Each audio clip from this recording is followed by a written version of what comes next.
Idlelo Likazayoni. Abuse is sickness. Let our women and children live, for they are the future and the oxygen of the universe. Awu, zobe ihuba shay amen namhlanje. Sise pace namhlanje. Ngena nathi uzobona ukuthi kuyenzakalani. Awu, thatha chof, thatha chof, thatha chof, thatha. Awu, siyahamba.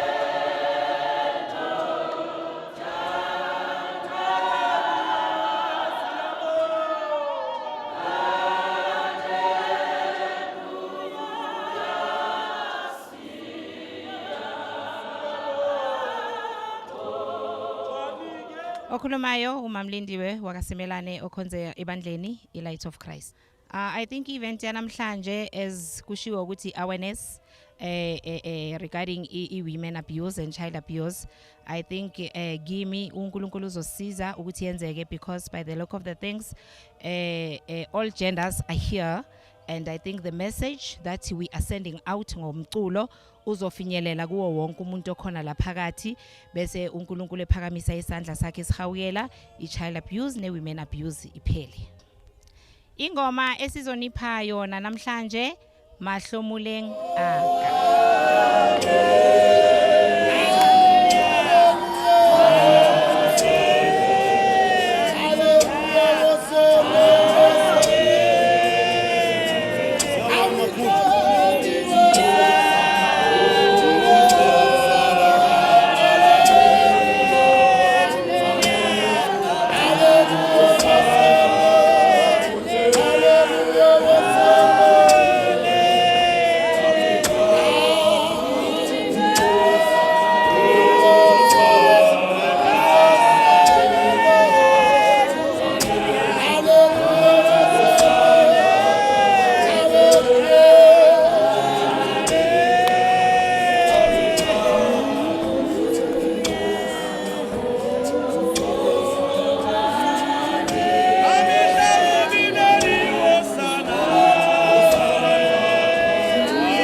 ngikhonza ebandleni iGrace of Christ UMUSA umsebenzi wami eGrace of Christ ke ngisenior pastor ebandleni. Ithime namhlanje noma event namhlanje inhle kakhulu ngoba ikhuluma ngabe sifazane abahlukunyezwayo. Sonke siyazi emphakathini wethu ukuthi ke ukuhlukunyezwa kwabantu besifazane akusiyinto eyamukelekile, futhi akusiyo into enhle ukuhlukunyezwa kwabesifazane kanye nengane. Manje njengoba sinale event namhlanje nathi ibandla iGrace of Christ kanye nami uqobo kuyintokozo kakhulu ukuthi ke ngihlanganyele kule nkonzo njengale kukhuluma ngabantu besifazane, nesithi ke hayi abantu besifazane abangahlukunyezwa ngoba babaluleke kakhulu emphakathini. Ingoma esizonanisela ngayo namhlanje ingoma enhle kakhulu, ikakhulukazi nje ikhuluma ngaba besifazane. Sithanda ukuthi siuhambise lo mlayezo ngengoma ngoba umculo ke upowerful umculo. Mawabe usebenzisa umculo izwe ke noma ke izwi liyafika kuwo wonke umphakathi. Manje njengoba sihlabelela le ngoma ekhuluma ngabantu besifazane, sithi ke amadoda nabanye abantu nje abahlukumeza besifazane abayeke le nto ngoba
Idlelo Ubuhle bukaKrestu, also known as UK. Event namhlanje yangithokozisa kakhulu because ibonisile ukuthi si concern singamabandla wonke jikelele ngalesimo vele sisivelela ukuhlukumeza kwabantu besifazane nezingane. So enhlizweni yami ngithokozile nje kakhulu ukuthi kube khona obenalo umqondo ukuthi sihlangane. To me it's more about ukukhulekela ukunxusa nakuNkulunkulu ukuthi uNkulunkulu asibonelele kule situation esesibhekene nayo. Ingoma esiza nayo sibandla lobuhle bukaKrestu ithi ngenelela moyo ongcwele, nayo sibhekane nokuthi ke sizamile konke sikuzamile namaphoyisa have tried ngangendlela zonke nemiphakathi sesibona ukuthi uThixo uyaphela.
balaleli lona ubongani wakahadebe umholi webandla lendumiso iChurch of Christ. I-event yanamhlanje ibalulekile kakhulu ngoba lana sihlangane sizogubha usuku lokuthi sikhuze lokwenzakalayo kubantu besifazane nezingane zethu esizele. Iculo esiliphethe kulolu daba elithi amen. Sisho sithi sokwani.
Sanibonani mabukele emakhaya lo khulumayo uSiphiwo wakamthandi okhonza ebandleni iTruth and Salvation Ministries. Okay, event namhlanje it's all about women and child abuse. Kuyajabulisa ukubona ukuthi uZayoni acknowledges indaba yokuthi abantu besifazane nabantwana bangahlukumezeki.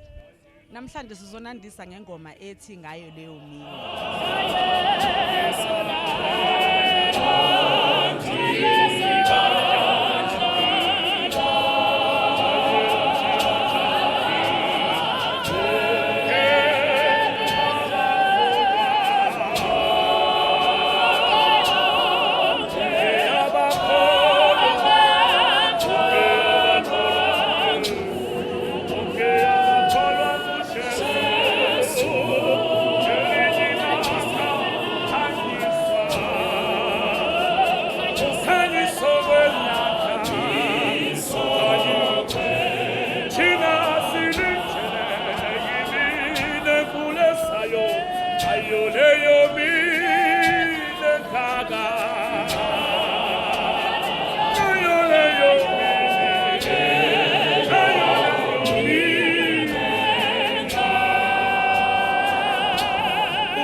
Balaleli igama lami ngubheki Magwala okhonze Damaseku White Church.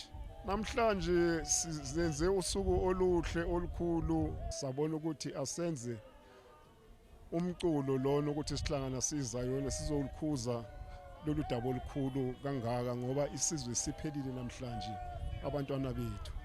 Iculo esolicula kahle kahle namhlanje iculo elithi Remember Me likhuluma ngabantu besifazane nabantwana ukuthi singabahlukumezi ngoba nabantwana bethu sebayasaba emakhaya abasasithini.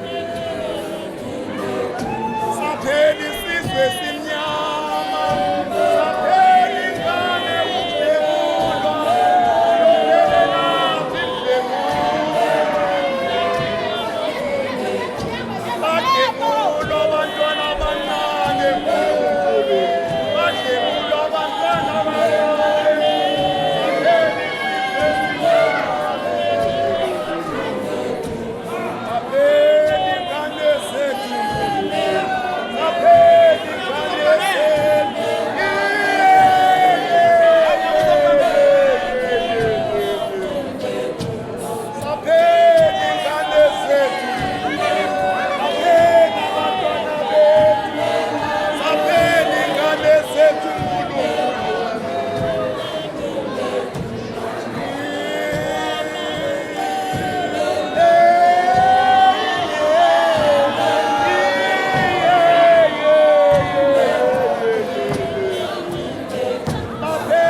umvumo.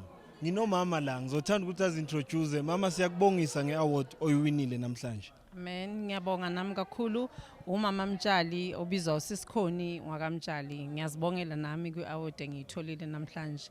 Ibe isibusiso kakhulu empilweni yami.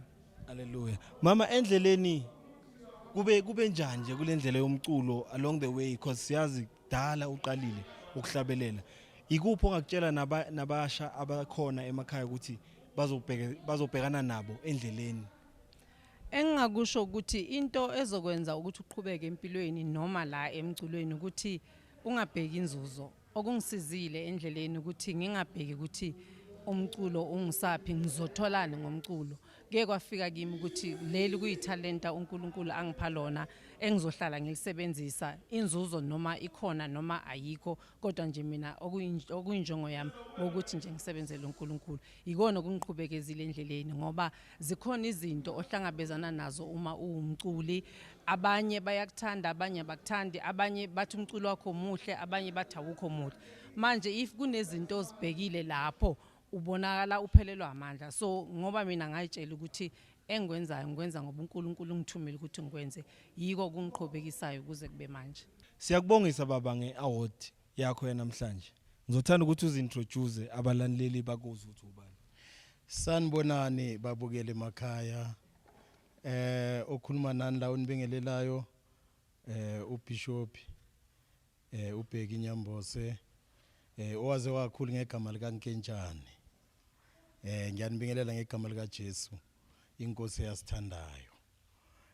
Silana nje kahle nami bengize nje ngithi ngizo supporta umcimbi obukhona la obenziwe Zayoni production ohlangane neNdoni production. Njoba nazi ukuthi ke la ezweni lonke singabantu besilisa silwisana nobhubhane noma igilamkhuba lezi ezihlukumeza izingane zethu ezihlukumeza namakhosikazi ethu. Ngoba ngokwazi kwethu sazi ukuthi iBhayibheli lithe uthando alisoze laphela kodwa kwabanye babesilisa uthando alisekho. Ngiyabonga kakhulu nami namhlanje ngibe senhlanhleni ngaqonyeliswa ngathola iaward esho ukuthi ke sengithole iziqu. Bengibizwa ngomkhulu weZayoni kulomkhakha wakithi wobuyoni noma womvumo. Sengisho umculo lo wakithi wesiZulu esikubiza ngokuthi umqashiyo. Ngisho umculo lo onganalo inoti okubuyoni. So ngijabule kakhulu namhlanje nami ngathola isurprise ukuthi ngithole le ndondo. uNkulunkulu emkhulu ngiyabonga kakhulu ngiswele imilomo ezinkulungwane angazi ngathini kodwa ke siyabonga. Cha baba nathi siyakubongisa. Ungathini kulusha lwethu olukuwo lomkhakha okuhlabelela ukuthi endleleni kuvuka ziphi khamba kanjani endleleni? Kukhona incwadi kuFilipi wesibili ngiyacabanga kunumber 3 lapho lithi izwi likaNkulunkulu ningenzi lutho ngombango nangodumo lezwe kepha ngokuthobeka nishayise ngathi abanye bakhulu kunani kodwa bengabakhulu okuzosiza intsha yakwithi le eza emva kwethu noma laba abazalwa yithi ukuthi noma sokunjani sokunzima noma kunjani kodwa ushaye ngathi omunye mkhulu kunawe noma engomkhulu. Okunye futhi okubalekile ukuthi funeke bakumukele ukuthi uma uShandu ephiwe lokho noma uGajeni ephiwe leso lokho isiphiwo sakhe basimukele bangasilimazi ngoba into esilimazayo endleleni ukuthi kusuke kuvuke umona. Cha baba no ngiyabonga, you've said a mouthful. Sizayoni Unplugged siyabonga ukuba nawe baba. Ngiyabonga kakhulu nami Zayoni Unplugged. uNkulunkulu anibusise nesang interviewer njengoba nisazo interviewer nabanye. Amen. Idlelo Likazayoni, abuse sickness. Bekusihloko sethu sanamhlanje. Ayibe kumnandi pace. Ngine CEO yethu la yoMzayoni production. Ngicela uzintroduce baba abantu bakwazi. Ngiyanibingelela babukele emakhaya. Igama lami uPastor Indimthiya oyi-CEO yeMzayoni production oyi-visionary yehlelo leli sinalo Idlelo Likazayoni. What was the purpose of the event yanamhlanje? The purpose bekuhlanganisa i-community kaZayoni sikhulume sibonisane about ukuhlukunyezwa kwabantu besifazane nokuhlukunyezwa kwabantwana ukubulawa kwabantwana nokubulawa kwabantu besifazane ukuthi ke sonke asizeni sihlabeleleni sikhulumeni sithandazeni ukuthi uNkulunkulu asisize and sibe nomqondo futhi ukuthi how can we come together in fighting this sickness ekhona abuse. Idlelo Likazayoni. What's the meaning behind leyo title le? Uma sithi idlelo likazayoni ukuthi we try ngikwenza this project or this event ibe yilaguni kaZayoni whereby we deal with ama social issues all the time, because in most cases emasontweni kushunyayelwa ngabo Abraham nabo Moses. There's nothing wrong about that, but nje kakhulu kunezinto esenza ngathi asiziboni, you know, ama abuses emakhaya, financial problems ukuye ezikolweni, zonke lezi zinto lezo senza ngathi into esingaziboni. So idlelo likazayoni kahle kakhulu lifuna ukudila about such things, create ama platforms where we can talk about such issues. Yeah. 6 churches, 1 album. Usukaphi lo mqondo? Uvelaphi lo mqondo? Kulamalanga lawa kunalento engifikelayo esekhanda lami ethi dreams are not meant for bed. Okusho ukuthi if you dream ulale ungavuki, you'll forever dream, but you need to wake up and live your dream. So lo mqondo lo ukuthi senza amasonto abe 6 in 1 album, I can't claim ukuthi umqondo wami okuhlakanipha kwami, but I think nje ukuthi bekuNkulunkulu ofake lo mqondo ukuthi let's do this, and we know ukuthi masiyenza ngalendlela we will pull a massive crowd njengoba benibonile bekugcwele kangakanani, different churches nabantu abaningi kade bezobukela just ukuthi bazowuthola lo mlayezo kakhulu. Isazoba khona yini, or what can we expect from Zayoni production ukuya phambili? We're trying by all means to do movies from Zayoni production. We're trying to groom young stars in terms of singing, in terms of acting, and in terms of writing. Kahle Zayoni production deals with the entertainment industry. Idlelo Likazayoni, they deal with ama events. So there's so many events asazoba khona.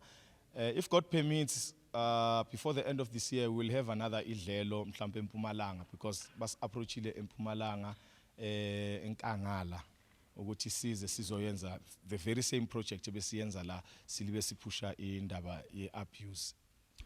Alright baba wami, ikule event yanamhlanje, did you like achieve into office we achieve? I think I achieved more than what I wanted to achieve. Ukubona abantu bebaningi kangaka la ku event, ama speakers ethu, I think they were short, they were brief, but they had a very powerful message to deliver, and I saw ukuthi nama audiences ethu bayithole kahle message and by receiving ngendlela right. I was very happy. People supported the event. I don't want to say people supported me, because this is not about me. Noma ngafa ngiyafisa ukuthi iqhubeke such initiative. So I would say I really achieved kakhulu. No, siyabonga baba. Ungathini nje kubo bonke abantu abafikile namhlanje kule event yanamhlanje idlelo likazayoni CD launch? Firstly, I would like to thank the team engisebenza nayo Zayoni production.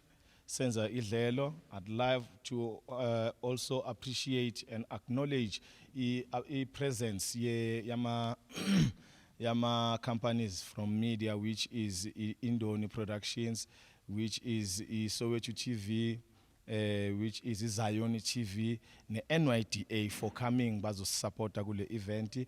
Ngibonge bonke abantu kade bekhona namasonto wonke, ngicela ukwabiza Indumiso Church of Christ, Damaseku White, Light of Christ, Grace of Christ, Grace Church of Christ, Truth in Salvation, UK Ubuhle bukaKrestu nabo. Ngiyathanda nje ukuthi ngibabonge kakhulu for ukuthi ngithi ngimncane mangiba approacha leadership yabo iphumelele ibe khona nabo beze ngobuningi babo. Ngithi nje ngiyathanda ukuthi ngibonge kakhulu ne audience yonke the way ifike ngakhona izaguga zonke bezikhona. Kune group enye iZayoni Women of God Voices, nabo they are part of Zayoni production. It's one of the choirs esizoyirecord yabo mama nje kuphela. Ngiyababonga bonke abakade bekhona. ngibonge nomndeni wami Nkosi yami hawo ngiyabonga kakhulu umndeni wami wonke owade ukhona amen nabo MC bami uMandla Nkosi noSisiphumeza ngiyabonga kakhulu sesizoyivala ke i-highlight kule event, highlight of the day kule event yakho nje mawungasingula out A1 iyiphi? Highlight yami it's when uDr Gwala eshumayela abantu bonke besukuma kuthandazwa immediately. That was my highlight because I felt ukuthi kwenzeka lento engiyifunayo. Hallelujah. Utholakala kuphi Mthiya Sontshikazi? Ngiyatholakala ku Facebook uAndy Mthiya. Ngiyatholakala ku Instagram uAndy Mthiya. Mawufuna ukungi-emailela it's andile12@gmail.com andile12@gmail.com mawufuna uku-emailela ikhampani it's mzayoni.pro@gmail.com. Zayoni Unplugged sibonge kakhulu. CEO ngiyabonga umsebenzi ubumuhle kakhulu. Amen. Zayoni Unplugged ijabulile, it was late, it was fun, yonke into be right. Ukuze usithole iya ku Facebook page yethu Indoni Production. Like the page, spalele inbox uzosithola. Next event sizotholana khona. Twede bafethu.